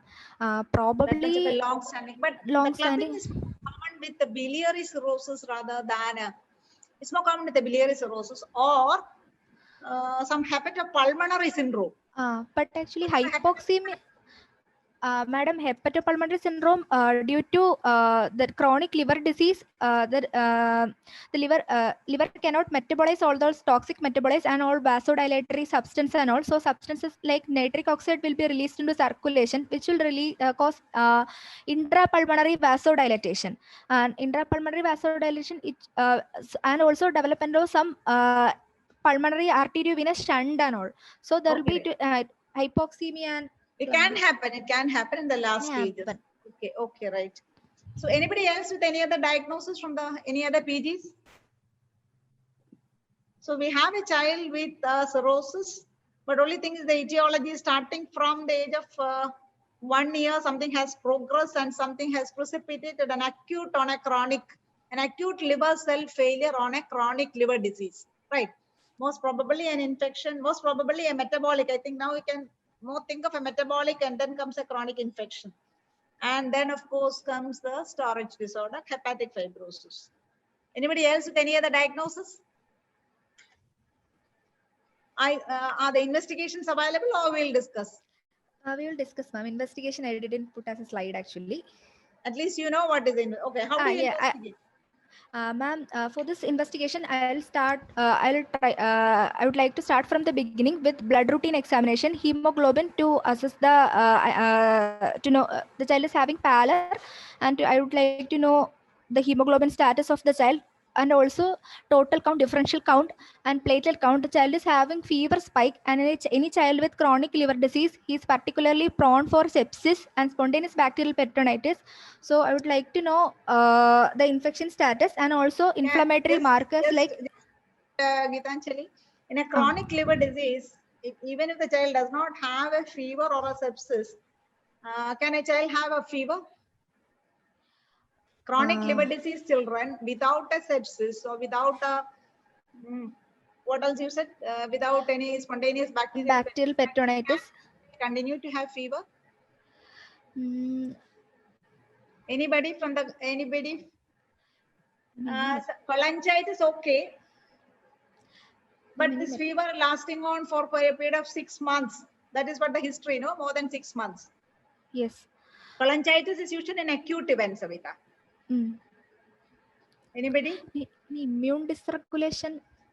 Immune dysregulation is another thing. A chronic liver disease per se, a chronic liver failure. That can produce some pyrogenic substances which normally are metabolized by an active liver, which is not metabolized properly. So that can produce a sort of a low to moderate grade fever continuously. But again, it cannot become a very high fever as in this case. So what I'm trying to say that even without an infection or without a sepsis, a child with a chronic liver disease can have a continuous fever, intermittent fever. Okay, right. So what are you trying to say now to TLC? Total count, differential count and all, to know whether any leukocytosis or leukopenia. Then differential count to know whether there is neutrophilia and all. Then platelet count. There may be thrombocytopenia in CLD associated with hyperspleen due to this much large spleen and all. And I would like to assess the liver function status. Can you tell me if are you aware of the results of the hemoglobin, TCDC, platelet count here? Actually, ma'am, 1 second. Actually, roughly. Ma'am, actually, hemoglobin is 7.9 and total count is 26,800, poly 65 and lymphocyte 23 and platelet count is 2.6 lakh. Okay, so that means there is an anemia, but not, is it a moderate anemia, severe anemia? 7.9. Moderate anemia, madam. Moderate anemia, but the count is a little high. Little high. Okay, platelet count is normal. Okay, right. Platelet count is normal. Then CRP, then other liver function tests. Liver function test include total bilirubin and direct bilirubin to assess the degree of jaundice and also to assess the synthetic function of liver and all. Serum albumin, total protein, and PT, INR, and APTT. Also, to know the hepatocellular status, liver enzymes, ALT and AST. Ma'am, the values in this patient actually total bilirubin 4.7 and total bilirubin is 2.8 and total albumin is 1.6 only. The PTNR is actually INR is 2.2 and OTPT is actually it is not much elevated, 58 and 36, ma'am. And ALP is 8. Which one is 58? OT is 58 and PT is 36. Oh. So, who is going to make a comment of these tests? Who's there? Yes, madam. Yes. This shows in a chronic liver disease, OTPT may not be elevated because most of the hepatocytes must have been damaged. And but unless you have a previous value, you won't be knowing whether it has come down because of the acute necrosis. Yes, madam. Got my point? Yes, madam. Other features? Other features of chronic liver disease is there. The synthetic function is affected. The albumin is low. The PTNR is prolonged, and the bilirubin is high. So okay, so it mainly indicates that it's a chronic liver cell failure because if it's an acute, how long it takes for the serum albumin to go down in a hepatocellular failure? 21 days. It should be more than 4 weeks to come down to. Okay, right. And the PTINR 2.2 means? It is hepatic encephalopathy, liver failure. Coagulopathy Liver rather failure than is there. Coagulopathy is there. coagulopathy. Okay, right. But unless we know the are you aware of the previous values, Gitanjali, about the OTPT? Ma'am, last admission also it was normal, ma'am. So that is what. So that means that's what I'm trying to say, that the parenchymal Hello, ma'am. liver disease is not there. It was mostly not because of a acute hepatitis like picture. That itself rules out your chronic hepatitis and all, and brings more of a metabolic problem, right? Because the liver enzymes per se, that means parenchymal involvement is not that high. Okay, right. You can go ahead with the rest of the investigations. Ma'am, serum electrolyte, I would like to see that is serum sodium, potassium, calcium, phosphorus, and magnesium. For this, actually, dyselectrolemia can precipitate hepatic encephalopathy, and also in CLD there could be dyselectrolemia. Here the patient is having hyponatremia 129, and potassium is only 3.7, and the calcium is 7.3, and the phosphorus is 4. Then other investigations like urea creatinine also in chronic liver disease, sometimes renal function could be also impaired, especially in conditions like hepatorenal syndrome and all. Liver function, renal function could also be affected. Then 1 minute, somebody in the chat is asking, what about the alkaline phosphatase levels? Actually, it was elevated, ma'am. The alkaline phosphatase levels becomes really important if you think of cholestatic disorder, cholestatic hepatitis, but not this type. Okay, right. Continue. Ma'am, associated with that, I would like to know the etiology workup, and also a peritoneal tapping and ascitic fluid analysis should be also performed. Actually, for this child there is fever and all, tense ascites and all. We'll do the etiological workup and then we'll go for the complication. But when you said during your diagnosis, you never said anything the possibility of a spontaneous bacterial peritonitis. Is that no? Yes, ma'am. Okay, actually, right. So complete now the etiological workup. Etiological workup, HIV testing, then tuberculosis TB workup, including a CB-NAT, then actually hepatitis. So CB-NAT from where? Ma'am, actually, there may be unrecognized pulmonary involvement, and also if but from liver we cannot do that. But all TB, I think you have to rule out a pulmonary involvement. So do a gastric aspirate and then or X-ray chest you can do. X-ray chest may give you an idea and whether, or then you have to go for a liver biopsy to confirm whether you have to go for a liver biopsy. Okay, right? Liver biopsy. Then viral marker serologies, ma'am, hepatitis HBsAg, anti-HCV and all. Then an ultrasound abdomen too, to know the echo texture of the liver, the extent of ascites, involvement. Can you tell us the results of this HIV, CB-NAT? It's negative. It's negative. All are negative. All are negative. CB-NAT, okay. Hepatitis B, C, everything is negative. Everything is negative. Okay, right then. And also, ma'am, one imaging actually, ultrasound abdomen to look for the echo texture of the liver, any other or the spleen, and also a Doppler to assess the portal flow and portal pressures and all, and also the extent of ascites, any other organ involvement, and any other lymph node and all, to know other pathologies and all. So we can do an ultrasound abdomen report here. Ma'am, actually nothing significant. It was hepatosplenomegaly and ascites actually, but in some hyperdense, multiple hyperdense lesions were there. Actually, in previous admission we had done a CT and all when they presented with predominant organomegaly and all. So there were multiple hyperdense lesions presented on liver and spleen. So we were mostly subjected something whether it is granuloma. It was something suggestive of some granulomatous disease, ma'am. So that's why they consider TB. Granulomatous type of lesion or looking like lesions in the liver and the spleen. What are the possibilities that you will consider? Ma'am, tuberculosis we had to consider. One is tuberculosis, then Any other infection? We can have some granulomatous type of lesions. Fungal infections. Rather than the actually- fungal. Multiple abscesses could be then. Then brucella, right? Brucella. That is one. Definitely have to rule out a brucella, TB, Brucella. anything else, any other infection, which is not very common, but still we do see it in the migrant workers or guest workers, we call them. We have had cases, I think when I was there in SAT. Kalasar ano, madam? No, Kalasa. The one with multiple small lesions. Milioidosis. Have you heard of that? Yes, ma'am. Milioidosis. Milioidosis, brucellosis, TB. All these are the conditions that you have to think of when you see something in the ultrasound. Or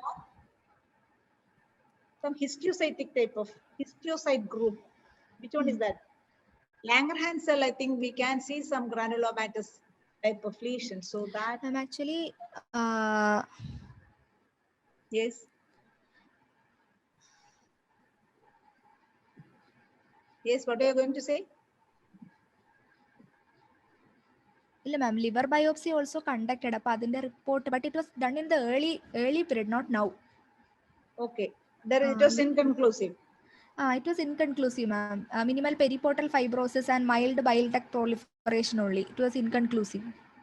So actually hepatic fibrosis and all, ICH parenchyma involvement, somebody, Langerhans cell histiocytosis, parenchyma involvement, right? But still when you get a sort of a granulomatous lesion, sometimes we do see we cannot completely rule out. Okay. Okay, then go ahead with the rest of the investigations. You have not completed because you are just confined yourself to chronic infections. I think our diagnosis mainly primarily metabolic because of the consanguineous marriage, and also what are the type of investigations you would like to do? Ma'am, alpha-1 antitrypsin genetic workup, ma'am, predominantly to next generation sequencing. Next generation sequencing to rule out what? Ma'am, metabolic alpha-1 antitrypsin deficiency. 1 antitrypsin deficiency. Any other crude method which we can do the alpha-1 antitrypsin? We can do the alpha-1 antitrypsin assay also. Assay. It's not very frequently done. You can do that. Then what about the other metabolic disorder? Which one you have considered is? GST. Glycogen storage disorders, actually, liver biopsy we can do. Liver biopsy, and of course, I think usually these children used to have hypoglycemia that we hypoglycemia. But so we can make a diagnosis by the liver biopsy or by the enzyme assay. Yes. Now we have enzyme assay available, so you can do the enzyme assay. Then which one you said? Tyrosinemia, what investigations you do? Tyrosinemia, urine succinyl acetone. Urine succinyl acetone, give you an idea, right? Okay, right. Any other? Does alpha-fetoprotein? Alpha-fetoprotein mainly liver tumors and all primary. Not tumors. This metabolic disorder, you just find out which metabolic disorder you can have an elevated. Okay, ma'am. Not Niemann-Pick types. Not. Okay. Any other investigation you have done? Ma'am, apart from that, actually, brucella actually we had done, ma'am, actually in the first setting, and brucella the titers were positive actually. We had treated brucella, it was titers were positive. So the brucella, if it is brucella, I think almost all the clinical picture fits in with the brucella.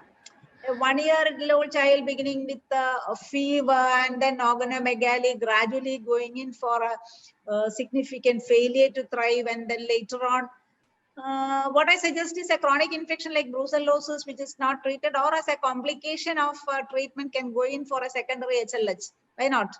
Yes, ma'am.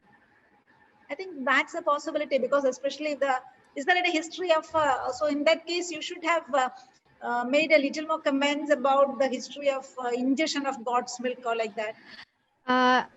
Actually, goat's milk ingestion illarno, but less than 1 year, ma'am, they had given cow's milk actually. Cow's milk? Not usually, no, only the mostly I think that the children who are consuming a lot of goat's milk, or at least but 1 year child, no, playing with the goats and all, it's not very common for a 1 year old child. The antibody titer, if the brucella titer is positive, it could still be brucella. We can detect the diagnosis like with secondary HLH also. How do you make a diagnosis of now with the investigations? How do you make a diagnosis of a secondary HLH or secondary or primary? So did you do that investigation? What are the investigation criteria to make a diagnosis of HLH? When you HLH, there is somebody else can answer. uh, Who is that Arjun Gopi? Are you there? Madam. Yes, madam. Just tell me the criteria. 5 out of 8 criteria. Okay, madam. From the cell lines, there will be cytopenia with a low Should ESR. be there first? The ferritin will be high. Fever. Can you go in the order? What should be there first? Fever, right? Fever, madam. Fever. Yeah, right. Second? Organomegaly, splenomegaly. Organomegaly, splenomegaly. So we have these two. Then comes your investigations. What are the investigations? Madam, elevated ferritin. Yeah. Then hypofibrinogenemia. That is not actually, it's a supplementary evidence. Okay. Hypofibrinogenemia. Madam, from the cell lines, there will be cytopenia. There is hemoglobin will be low. Bicytopenia. Then hypertriglyceridemia. Then an elevated ferritin. Then in the bone marrow, there will be evidence of hemophagocytosis. Or you're right, almost high, but that is not a very structured eye. If you have a genetic, I think head sent for a genetic confirmation, I think that is enough. That is enough, right? If not, you have to have at least 3 of the 4 criteria. Of that, 1 is a fever, the second is an organomegaly, 3 is either a lab, that is, Gitanjali, can you supplement either a bicytopenia or a? Ma'am, here bicytopenia illa. Hyperferritinemia actually more than 500. That's not there. More than 500. Usually more than 2000 എല്ലാം കാണാറുണ്ട് madam. Hyperferritinemia ഒക്കെ വരുമ്പോഴേക്കും പിന്നെ hypertriglyceridemia വരെ more than 200 വേറൊന്നുമില്ല. Anyway, you go and read about that. I think you can consider, but always the HLH or the secondary HLH need not be that sick. Need not be that sick. You have to consider that possibility. Okay, right? The rest. Okay. Any other investigations you have done? Investigations, ma'am. So all sudden then we don't have a definite, still even after the investigations, we don't have a definite diagnosis regarding the etiology, right? So what we have is only the child is having a cirrhosis and the decompensated cirrhosis with a chronic liver cell failure, with a significant or a gross ascites and a significant malnutrition or severe SAR, right? Ma'am, actually, in the first phase, actually, they have done DHR flow cytometry. Actually, granuloma ഉള്ളതാണ് chronic granulomatous disease suspect ചെയ്തിട്ട് അതിൽ actually reduced oxidative enzyme activity reduced ആയിരുന്നു. അപ്പം we thought it was CGD, but the genetic workup was negative. So actually, we are also not sure. But I don't think the clinical picture, apart from your ultrasound granulomatous lesion, the clinical picture of CGD is not like this. Definitely, there will be an evidence of abscess. Yeah, externally, kind of abscess. The liver also abscesses, and by this time, actually, 3 or 4 months have elapsed, no, between that your granulomatous finding and that. But anyway, I think you have started on antibiotic prophylaxis. That is what you said. Ma'am, one more thing, actually, gastric aspirate. Actually, one thing, they have got Mycobacterium peregrinum from gas culture, or which one in this? Mycobacterium peregrinum was there. So that means it's a non-tuberculous mycobacterium, right? Yes, ma'am. Yes, ma'am. That is also gastric aspirate Mycobacterium peregrinum. A non-tuberculous mycobacterium infection also occur with a genetic susceptibility, some immune dysregulation. So I think you have to, so now we are coming more and more towards an immune dysregulation with sort of an atypical organism. Okay. That might be the reason. So then why not, what I said is like lymphoproliferative syndrome with an organomegaly, with a non-tuberculous mycobacterium, means a typical mycobacterium or mycobacterium other than the tuberculosis. So that's also possible.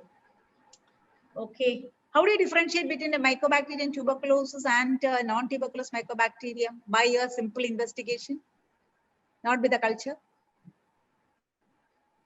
What will happen to the CBNAT? What actually blood? Hello, ma'am. What happened to the, what will be the CBNAT like? CBNAT. CBNAT. Ma'am, actually, I cannot hear actually.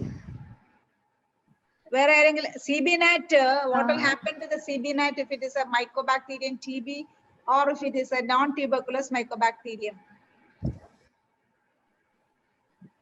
Anybody? Madam, CBNAT TB, mycobacterium TB detects the antigen of the mycobacterium TB. So the CBNAT may be negative if it is a mycobacterium, non-tuberculous mycobacterium. So that's what I'm thinking. It still could be a non-tuberculous mycobacterium in an immunocompromised style. The immunocompromised or the state may be due to a sort of an immune dysregulation. I think. Okay, right now. So now what we can do for this child? Anyway, we don't have a definite diagnosis. These are only the possibilities. So what we can do for this child? What we can do for this child? I think Geetanjali, your connection is. Anybody else can take up? Sabita? Geeta. What is the problem this child is having? Ma'am. Significant problem glaring at you. Severe acute malnutrition. Okay, right. Other than that, you're telling that something else is there, this much of a gross abdominal distension, and what you're doing? Massive ascites causing distress. Doing actually. Yeah, right. I think the most pressing problem the child is having is a severe ascites. Am I right? So what are the reasons for this ascites in this child? Yeah, somebody has said paracentesis. So before going to the paracentesis, what causes ascites? What are the mechanisms? Why do they develop ascites? Ma'am, there are actually different mechanisms, which is underfill theory and overfill theory for the development of ascites. Okay. Ma'am, underfill theory means actually due to portal hypertension, there will be massive splanchnic vasodilatation. So the blood will be pooled within the splanchnic circulation and all. So effective circulating arterial volume will be less. So the RAS system will be activated. More and more fluid retention will be there. So it will be again leaking into ascites and all. That is known as underfill theory. And in overfill theory, it means that there is primary salt retention is there, which is causing increased fluid retention within the circulatory system. And the latest theories, there is also the reason for the splanchnic vasodilatation. It is said that actually then an imbalance between vasoactive and vasoconstrictive metabolites within our circulation, because normally liver clears these metabolites and there will be a proper balance will be there. But in case of chronic liver disease, metabolites like nitric oxide will accumulate, which will cause a diffuse vasodilatation, splanchnic, and also in similar to splanchnic circulation, it will cause vasodilatation in lung also, which will cause hepatopulmonary syndrome. Okay, right. And then that's good. You know that what is underfill is almost equivalent to sort of a peripheral vasodilatation. Yes. Okay, right. So now you know that what causes an ascites, and this child is, how do you classify ascites? Are you aware? What is the grade 1, grade 2, grade 3? Grade 1, grade 2, grade 3, I don't know, ma'am. It's simple. Grade 1 means it's only detected ultrasonologically. Grade 2 means that there is abdomen is distended, there is a moderate ascites, and grade 3 means as you are having, it's a very gross ascites. So now you know what has caused the ascites. Now, how do you manage this ascites? Somebody else? Somebody has written in the chat that paracentesis. do you routinely go for an abdominal paracentesis for a child with ascites? So what are the indications for doing a tapping and letting out the fluid? Savita? Madam, paracentesis we do for diagnostic or therapeutic paracentesis. Yes. Diagnostic to know whether it is a what kind of ascites. Then therapeutic if it is causing any mechanical like if it is causing any distress, respiratory compromise, then we can do a therapeutic paracentesis. Okay. Here I think at the time of admission, definitely you have doing it for a diagnostic purpose as well as to rule out spontaneous bacterial peritonitis because the child is having a significant ascites and a fever. Okay, right. And then you said because of the mechanical discomfort and the respiratory compromise and all, you have to do a repeated paracentesis, right? Before that, actually, before going for that, if there is a gross ascites, is there any medical therapy available? Arjun Gopi? Yes. Straight away, we Madam, won't go for an abdominal diuretics paracentesis always, no. Yes, Arjun? Diuretics can be given, madam. Can you tell us what is the which are diuretics? Which one you start with? Usually Spironolactone. potassium spironolactone, diuretics like we will start with. spironolactone. Yeah. Then? Only spironolactone? After furosemide can also be used, ma'am. Yeah, actually we start with what is the difference between the two? The Start furosemide? with salt restriction, then along with that diuretics. Initially, Yeah, salt aldosterone restriction. 1 to 2 milligram per kg per day.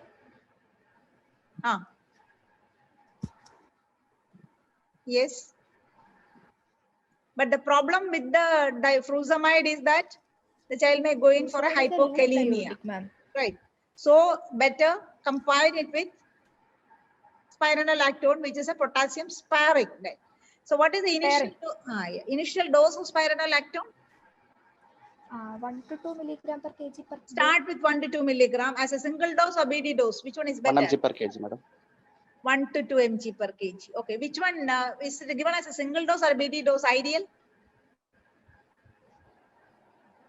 For compliance, better it's as a single dose spironolactone, and furosemide we can give it as BD dosage. How do you assess the efficacy? How do you assess the efficacy of this diuretic therapy? You might have been giving this child, no? Yes, This ma'am. child might have been receiving both spironolactone and diuretics. How do you assess that the yes. child is improving or not improving? Ma'am, ascites is persisting and reaccumulating, which requires. One thing is that you can assess by the daily abdominal girth. Abdominal girth. One. Second thing is there should be loss of weight. How much? Urine output has to be increased, and plus minimum there should be a loss of weight 300 or 500 gram per day. gram or 0.5 kg has to be low. If that is not there, you can slightly increase up to a maximum of how much of spironolactone? 6 mg per kg, madam. Yeah, roughly around 4 to 6 mg per kg, and even furosemide also you can give. But only thing is that you have to be very careful regarding the hypokalemia or a hyperkalemia, both, depending on whichever is higher. So if that salt restriction as well as the diuretic therapy is not doing any improvement, is not causing improvement, only then you have to go for a paracentesis. So how much fluid you can take out? How much fluid you are taking out now at a single time for ascites? This much of a gross ascites? Haven't you heard of a large volume paracentesis? Yes, so how much is that large volume? Ma'am, 100 ml per kg per weight. 50, up to 200, yeah, 50 to 100. At a setting, you can remove up to, so this child is having a weight of roughly 8. So that means 800 to 1 liter of fluid can 1 be. liter. Yeah, but what is along the problem? with that? Ma'am, large amount, it may cause re-expansion, pulmonary edema and all. Okay, so what you have to do? Albumin also, we have to give concurrent albumin infusion also. Yeah, you have to give. So one side you tap the fluid and the other side almost simultaneously, or 1 hour later you have to give albumin. But only thing is that the albumin roughly around how much? Ma'am, every 1 gram, ma'am. Actually, 100 ml per kg, 1 gram. 1 gram. So Albumin. accordingly, you can calculate the 20% albumin, and you have to give it very slowly. So Yes. take out and give albumin slowly, and meanwhile, during that also you can give the diuretic therapy so that it helps to take out the fluid. So that is the large volume paracentesis. Paracentesis. Suppose this large volume, is it doing a good for this child? That means you are able to control the ascites. Ma'am, every alternate day child is needing this large volume paracentesis and all. It is reaccumulating at least thrice a week. So any other measures that we can do apart from this? Apart from this, because we think that the ascites is mostly due to a portal hypertension, right? portal any other hypertension. Yes. Any other modality? What type of shunt? Actually, ma'am, the latest recommendation is we have to perform some mesorex shunt and all. Like there are different types of shunt. That is mainly for a bleed, no? That's mainly for a bleed. And at this stage, you can't take up an open surgery and all.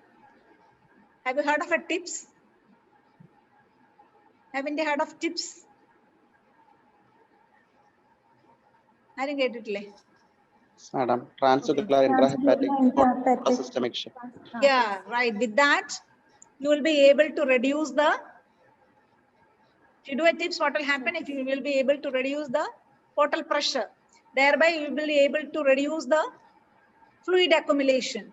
So actually, if there is a refractory or a intractable ascites which is not responding to your diuretic therapy, then the last resort is actually TIPS. And or even there has been shunts like that, peritoneo venous shunts. That is from the peritoneum, you can have a conduit to the inferior vena cava, superior vena cava and all. But all these are associated with risks. So any other option? Any other option? For management of the ascites, that is what. Can you go for a liver transplantation? I think that will cure almost all the problems, right?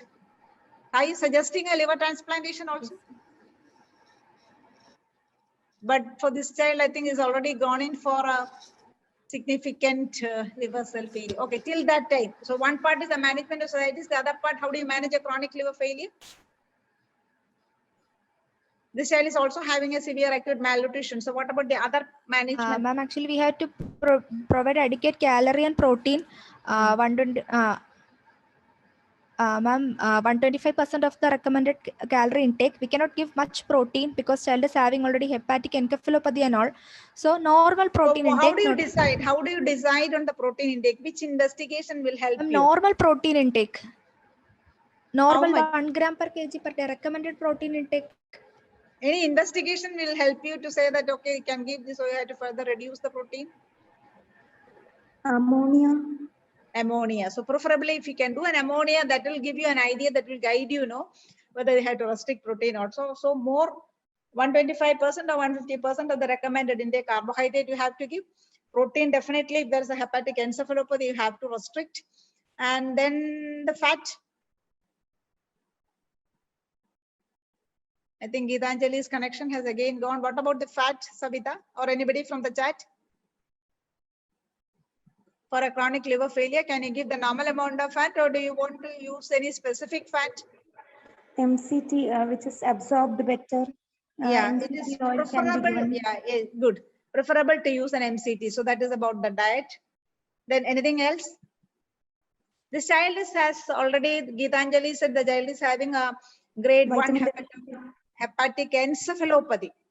So any other means to prevent worsening of the hepatic encephalopathy, and the cell has got an INR 2.2. Don't you want to manage that?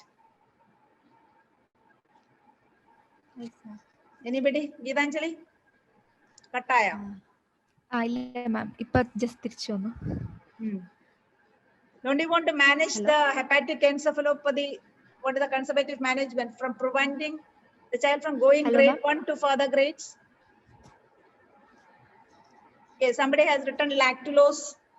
Yeah, lactulose helps to reduce the ammonia levels. How do you titrate the dose of lactulose and how much? I think Geetanjali again has got a problem. Anybody? 2 to 3 episodes of passage of stools per day. If it is more, then we have to reduce the amount of lactulose. Yeah, so you have to give lactulose. The main action of the lactulose is reduces the ammonia levels. How? How it reduces the ammonia levels? Savita, again. More bowel movements, so ammonia doesn't accumulate. That is one way. Any other means? Ma'am, we could give some supplement which could reduce which could metabolize ammonia like LOLA, L-ornithinol aspartate. Okay, that's also we can give. Then anything else? Don't you want to correct the INR, PT-INR? 2.2, it's okay? No, supportive measures, since there is no bleed, then there is no, the INR is only 2.2, so, and there is no active bleed, so FFP transfusion is not necessary. FFP, okay, right, FFP don't need, but do you want to give vitamin K? Yes, ma'am. Vitamin K and vitamin K, okay. So that brings us to the question, what is the definition of an acute liver cell failure theory? INR more than 1.5 if it is associated with hepatic encephalopathy, and more than 2 not associated with hepatic encephalopathy. Again, you have to qualify uncorrected. Uncorrected. What do you mean by uncorrected? Corrected, not corrected by uncorrected with vitamin K. Vitamin K. So uncorrected, that is not corrected with the vitamin K if it is more than 2 and if it is more than 1.5 with or without encephalopathy. Okay, right. That's all now regarding the, any other thing that we have to cover? So that is how you manage the liver cell failure. That is how you manage the ascites. Suppose I think this turns out to be brucellosis. And what is the treatment of a brucellosis? And have you brucellosis? Antibiotic treatment, doxycycline.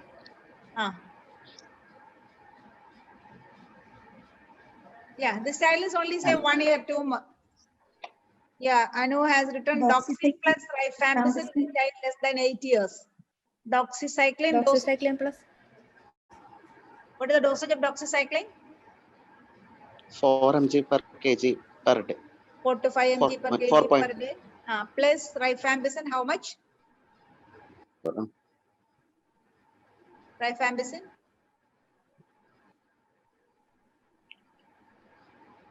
Anybody? What is the dose of rifampicin? Hello? Hello? Rifampicin 20 to 30 milligram per kg, 20 to 30 milligram per kilogram. Okay, right? Suppose the child is older. Instead of doxycycline, what will you give?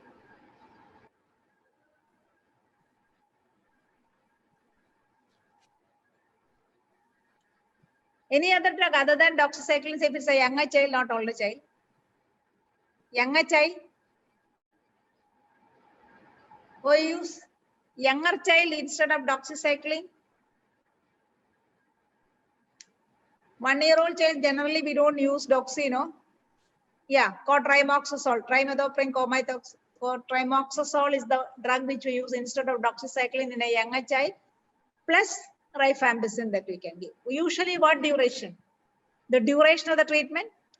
Uncomplicated case, 6 weeks, madam. Complicated case, it may take up to 6 months even. Duration So I said we cannot completely rule out for this child, no. It's a chronic. So 6 weeks uncomplicated, and the complicated means chronicity, and also it can go up to 6 months. So that is about the brucellosis. Ma'am, we had given cotrimoxazole actually for this child for 4 months. I said younger child cotrimoxazole, but rifampicin you did not give because you are combining it with ATT. ATT for 1 month. So maybe that is why ATT and brucellosis treatment simultaneously are given. So that means the rifampicin might have covered with that.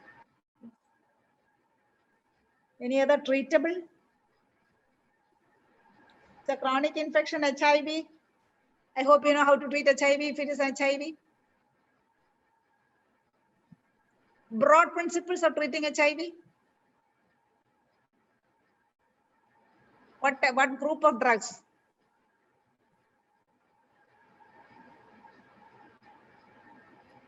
broad principle. I'm not going into the detail because you're not seeing that many cases. But still, you have an HIV clinic there, no? SAT? Yes. Nucleotide reverse transcriptase and non-nucleoside.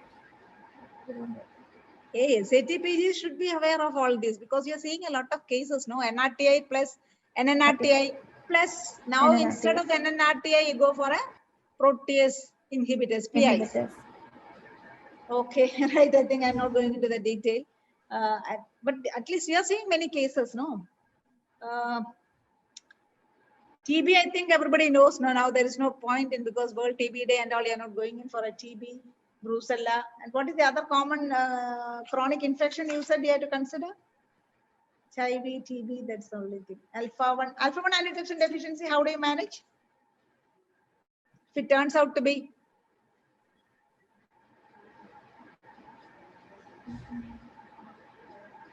Alpha-1 antitrypsin deficiency, how do you manage, Savita?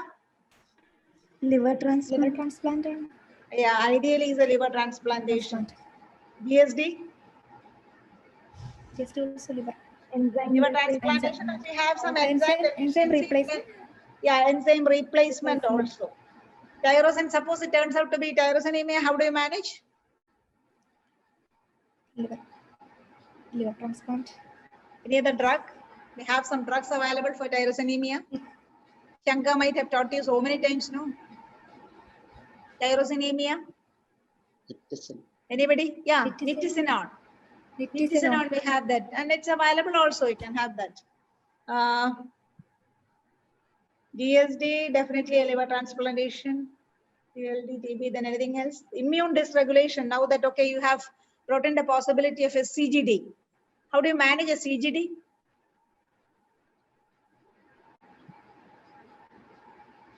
Chronic granulomatous. And the usual bone marrow transplant. Yeah, cotrimoxazole prophylaxis. Right. Because the usual organisms are staphylococcus, so we want to start them on prophylaxis. And then ultimately, again? Bone marrow.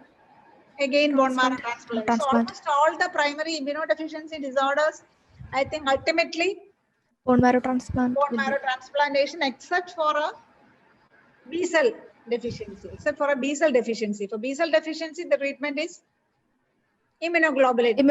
IVIG 400 milligram per kg. Yeah, every monthly. Say 4 weeks we can. 4 weeks monthly. Okay, right. So alpha-1 autoimmune hepatitis we don't consider. ICC it's not very rare. It's only symptomatic management. Storage we have discussed. Hepatic fibrosis also I think liver transplantation. Other than that nothing. So I think finally the final diagnosis we are at 2. You're not very aware what we have now is only a child with a chronic liver disease, decompensated and significant ascites. Unless we go in for a liver transplantation, I think the prognosis is not that good. That is ultimately you can see. Okay, that's fine. Well done, Gitanjali. Anybody else want to ask anything or any comments? You're free. Anything? Madam? Yeah. Madam? Anju, am I audible, madam? Are madam? Yeah, sure. Madam, autoimmune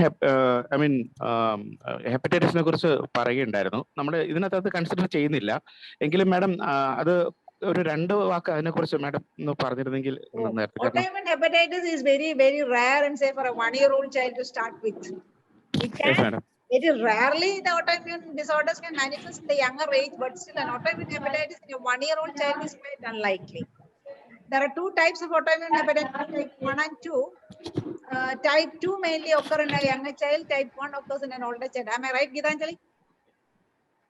One type usually manifests in an adolescent girl child and with other autoimmune disorders.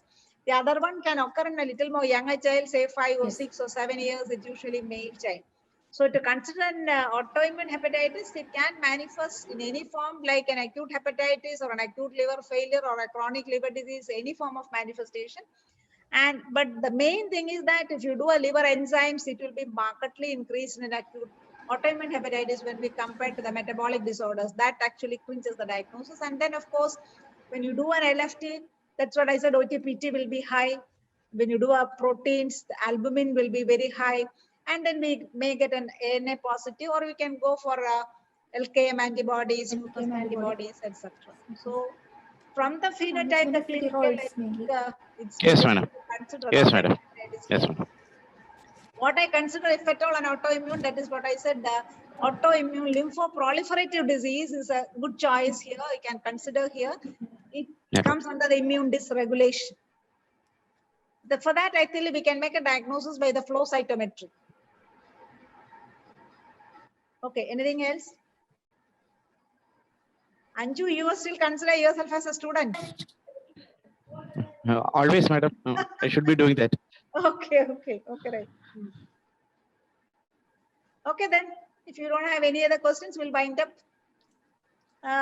Thank you, Geetanjali, but only few students have participated. Actually, I'm not very tech savvy, otherwise I should have collected your names before. Anyway. Thank you, ma'am. Thank you, ma'am. Thank you, madam, for the session. Thank you, ma'am. Thank you. Oh, Praveen was here only. Yeah, madam. Thank you, madam. Thank you, madam. Joint Secretary IIT Trivandrum for the auto checks. Okay, madam. Madam. Madam, I'm so happy, madam. I was always requesting Praveen, Riaz, everybody to have for even as not only for the PGs, actually those who have passed out from the college to arrange a class by madam only. And today it has been made a reality, and I am very happy that this GAT case has been taken, because respiratory cases and GAT classes are madam's specialties, and others are also sure, madam. And for the PGs, actually they should be knowing, actually, like madam's class വരുമ്പോഴത്തേക്ക് നമ്മുടെ SAT-ലെ class നിറഞ്ഞ കസേര വാതിലും കവിഞ്ഞ് വെളിയിലോട്ട് പോകുന്ന ഒരു അവസ്ഥ നമുക്ക് എല്ലാവർക്കും ഓർമ്മയുണ്ടായിരുന്നു. And it is a very magical experience till we reach the diagnosis. And after the discussion part, നമ്മൾ കേൾക്കുന്നത് വലിയൊരു എക്സ്പീരിയൻസ് ആണ്. നമുക്ക് it covers almost everything, actually. And the thing is, you will be happy till the end of the class, but after the end of the class, we will definitely think, അയ്യോ നമുക്ക് എന്തുമാത്രം വായിക്കാനും പഠിക്കാനും ഉണ്ടായിരുന്നു, ഇന്ന് തന്നെ പോയി വായിക്കുകയും പഠിക്കുകയും വേണമെന്ന്. അപ്പം നമ്മൾ PGs-നോട് എനിക്ക് പറയാനുള്ളത് അതാണ്. നമ്മൾ എല്ലാവരും എക്സ്പീരിയൻസ് ചെയ്ത് കാണുമായിരിക്കും മാഡത്തിന്റെ ക്ലാസിന്റെ ഒരു ഇത്. നമുക്ക് സ്റ്റുഡൻസ് എന്ന ലെവലിൽ നമുക്ക് ചെയ്യാനുള്ളത് ഈ സംഗതിയുടെ എല്ലാം ഒന്ന് ക്രോഡീകരിച്ച് എഴുതുക, കൺസോളിഡേറ്റ് എഴുതുക, വായിക്കുക, അങ്ങനത്തെ കാര്യങ്ങൾ. Working and preparation is the most important thing. And madam പറഞ്ഞ പോലെ തന്നെ നമുക്ക് കുറച്ചുകൂടെ PGs നമുക്ക് കൂടുതൽ നമ്മൾ ഉണ്ടായിരുന്നെങ്കിൽ ഒരു പക്ഷേ കൂടുതൽ ആൾക്കാർക്ക് നമുക്കിത് യൂസ്ഫുൾ ആയിട്ട് വരുമെന്ന് എനിക്ക് തോന്നുമായിരുന്നു. ആൻഡ് മാഡം സ്റ്റുഡൻസ് നമ്മളെ ഞാൻ കൂടുതൽ നമ്പർ ഓഫ് PGs എന്നല്ല പറഞ്ഞത്, എനിക്ക് PGs-ന്റെ പേര് ഫിസിക്കൽ ക്ലാസ് ആണെങ്കിലല്ലേ അവരെ but definitely, but it was a really wonderful presentation by Dr. Geetanjali, and of course കുറച്ച് Dr. Rakhi, Dr. Arun, അങ്ങനെ കുറച്ച് ആൾക്കാർ നന്നായിട്ട് കോൺട്രിബ്യൂട്ട് ചെയ്തിട്ടുണ്ടായിരുന്നു. അപ്പോൾ just like other students of madam who are doing a great successful career in different parts of the world, I wish them all the very best. And from IAP, I would like to thank madam for giving us the pleasure of having this great class in spite of her busy schedule as the principal of the Gokulam Medical College.